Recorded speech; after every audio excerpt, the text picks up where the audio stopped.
The battle between good and evil continues. So I define evil as when someone does someone wrong.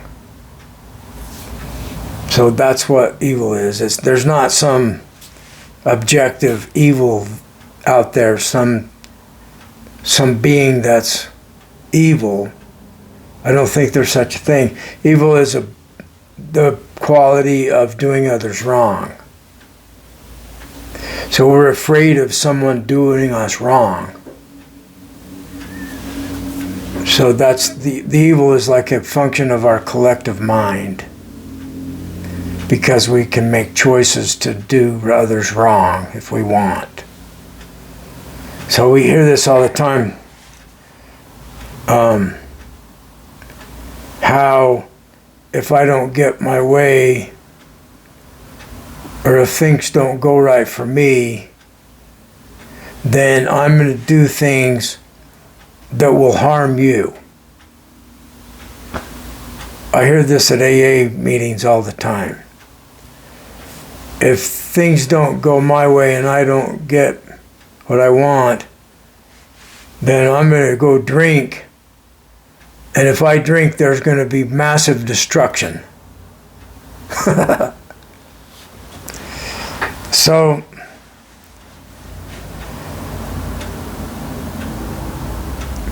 today I went to the Quaker Sunday meeting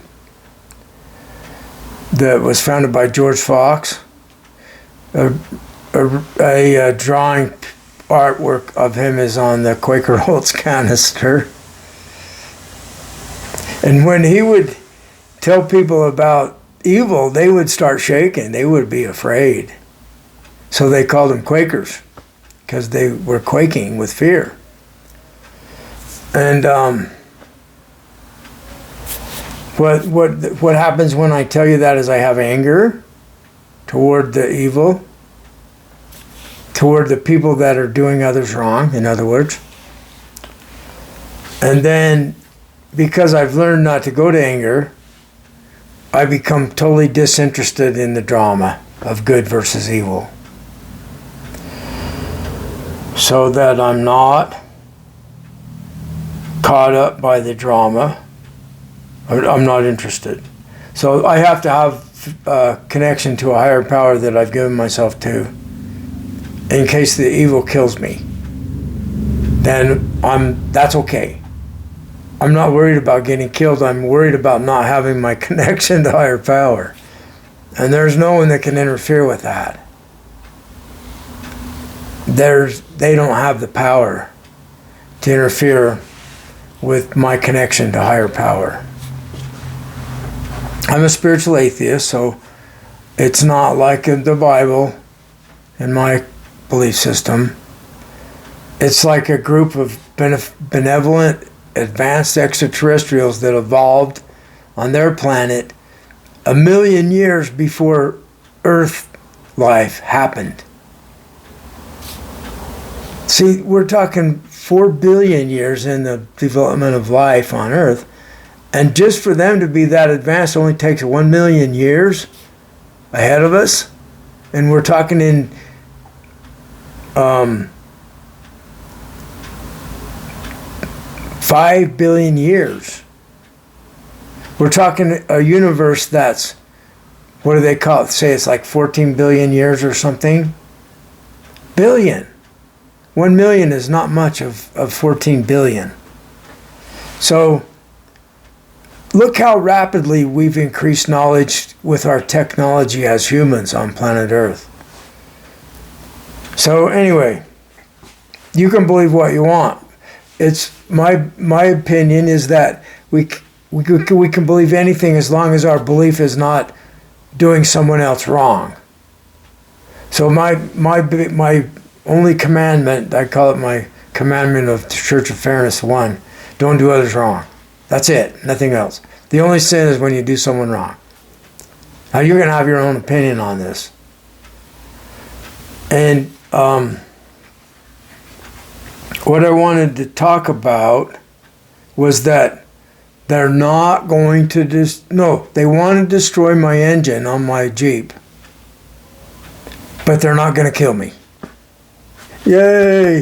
They're not going to kill me. And now they're changing their mind, and I think they're going to decide they're going to kill me. Yay! I'm going to be dead and I'm out of this mess.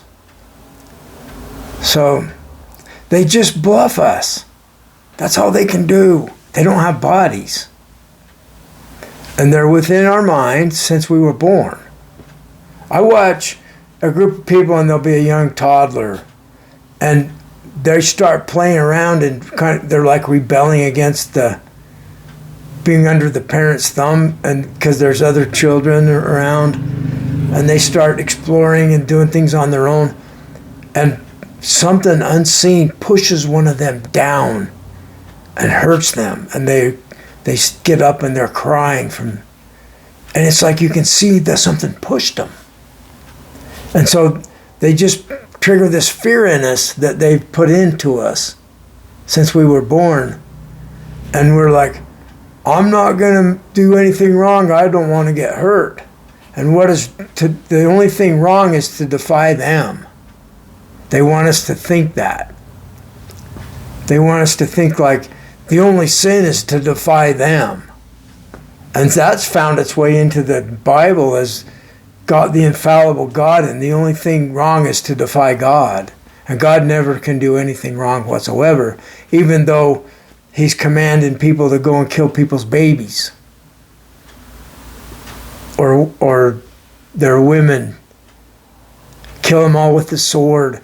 Or the Quran says there's two realms, the realm of surrender to that God, that character, or war against you until you surrender. So I had an experience last week where this boss was like in the collective mind in the traffic up Provo Canyon while I'm walking on the trail by the river. And I can hear the boss guy directing them. He's like telling them what they're going to do, and they're all in agreement. And it's like there was a group that started rebelling against this boss guy. And this is all telepathic, and I'm overhearing it telepathically. So the boss guy said, I will kidnap your children. I will kill your children. So they immediately surrender. But he doesn't have a body, or she or it, to kill anyone. So it's a bluff. So I'm thinking, we're seeing through you. You can't do anything other than try to scare us. We're going to do what we want, and there's nothing you can do about it. And pretty soon, this committee, this group of people ruled by whoever it is, in the past I'd hear that it's Neptune or it's Judas or it's Satan or it's the Father in heaven or something, you know. So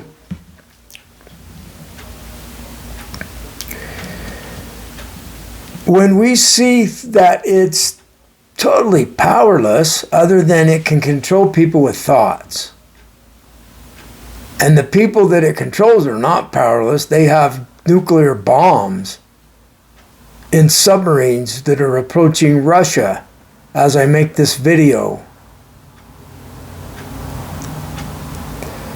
That's pretty scary because their people are directed by this tyrant in their head, and it's commanding Putin to require Trump to surrender because we're going to take over the USA. And so it's telling this kind of thing to Putin in his mind, maybe. And it's like, we don't buy into it anymore.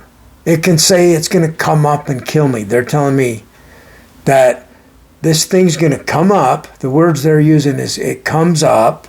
So that means it's from below. That it would make you think it's like Satan or something.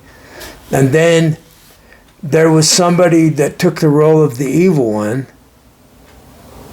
And apparently this somebody has got traction in the past by claiming that he's the evil one. And I'm just thinking, no, you're not. The one that's really evil is going to be really mad at you for taking his place like that. You better run. So that's what I thought. And it's like the guy, he can't control me. He's talking from ego at the meeting. It's all about the people at the meetings. They're on one of two teams, basically. The team that's trying to control everyone with threats if you don't do what we say. A woman. Sometimes it's man, sometimes it's woman. See, there I'm working with like the energies of sexual desire. Everybody does. And so this temptation from this non-physical controllers, they use sex to control us. So they want me turned on. They want me to want sex. And so the idea is that there's going to be sex arranged in my future, and I don't even know who with. I've never met the girl. And I'm extremely turned on. And it's a big lie because there's never the prize at the end of the trail. Because inevitably it'll bring up this idea, you got to surrender to me because she's my girl and I'll let you have her. And then people play that out. That thought, you'll hear, man, do you want the girl? And you're like, well, I got to be God over you. You know, that's the game they're playing, the people. And the girl plays it too. It's like if you keep defying this ruler, this evil power, you're going to die. You will die. I don't care if I die. I care about not being connected to higher power. That's all I care about. That's my protection. That's my safety. And I'm atheist. So that they're trying to say it's that guy. It's him. Well, it must be you. Well, then it must be me. And I'm like, no, it must be nobody because there's not one.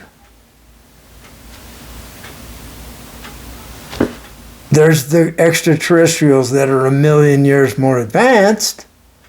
I think they're real. They don't have bodies. So they told me in a dream, the ones above that care about me, told me there's another group that are lower in power that have had Earth under their control. Like the Lord of the world is them. A group of aliens. Like the reptilians or something. The reptilian archons or whatever. Rulers. And they gave me a dream where I was going to go just playing around out of body. I had never done that. I was always like not using my ego. I was directed by my higher power. Everything I did when I went out of body. So I could go through another person's house, fly right through the walls, looking for my son. That would qualify. If I was doing something that was good, I could go out of body. So I was going to go out of body and play around and see what goes on, what's out there when I'm just in the realm of me going out to have fun.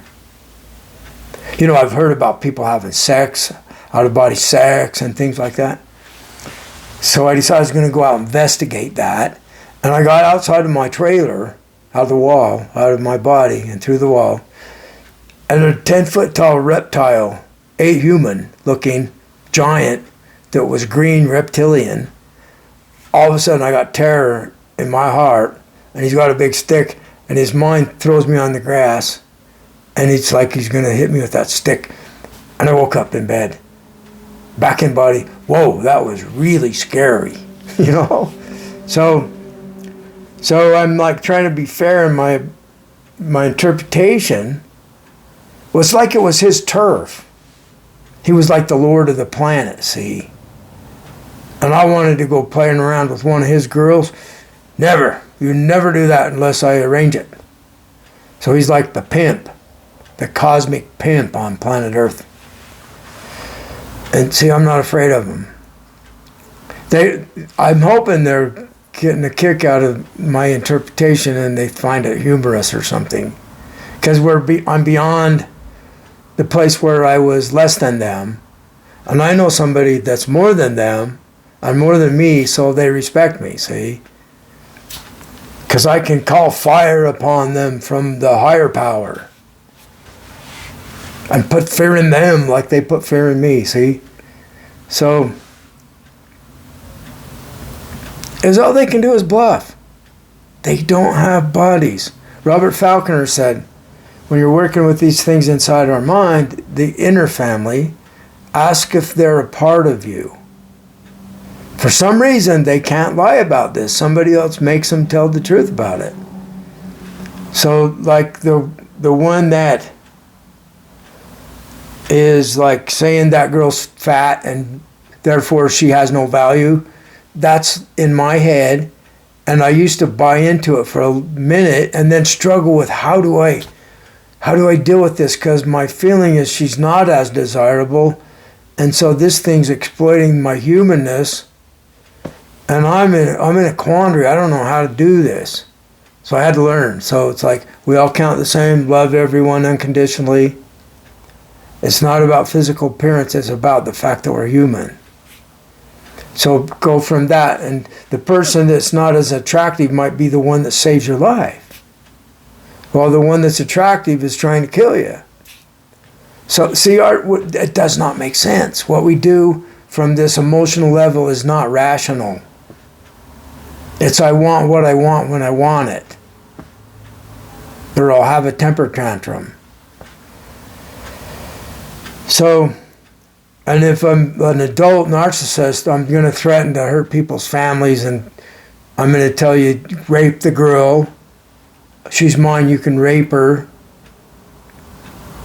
And come on, this gig is up. Its game is being exposed. It's over, finally.